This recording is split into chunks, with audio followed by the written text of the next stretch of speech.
انا عربيتي موديل 2009 بس ادائها احسن ل 2026.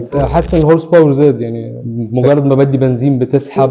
طارق بشاره. انا لسه مركب الجهاز من 3 فبراير، بس طبعا احساسي بالعربيه عالي لانك بتحس بكفاءه السرعه. يعني بنزين لسه مش عارف قوي، بس حاسس انه مشفت يومين، يعني في فرق بسيط. لا انا مشاويري بعيده الصراحه، بعدين بحط 95 فالموضوع مش سهل كوحده جهاز وكده. انا مش مضايق، يعني بالعكس انا مبسوط من الاداء العربيه، البرفورمانس العربيه عالي. لا حاسس ان الهورس باور زاد، يعني سريعه، مجرد ما بدي بنزين بتسحب. هي كانت كده بس البرفورمانس اعلى كتير، تحس ان الهورس باور عالي. ما خدتش وقت، ركبنا في ربع ساعه ومشيت على طول. والله لو يقدر يركب جرين توربو هيركب، لانه هيفرق معاه في العربيه، خاصه لو عربيه جديده. انا عربيتي موديل 2009 بس ادائها احسن ل 2026، لان انت على الطريق بتقدري، يعني بين العربيات تقدري تحسي بعربيتك. انت عندك زي ما بيقولوا الرجل لقدام، هم لسه العربيه بتجمع، فاهم قصدي؟ لا بالنسبه لخدمه العملاء ممتازين الصراحه، بيتابعوكي. انا ما كنتش عارف ازود ميه، فجيت على المكان هنا واتعلمت تزويد الميه. طلع الموضوع بسيط، بس انا اللي لسه مش خبره فيه. ربنا يخليك،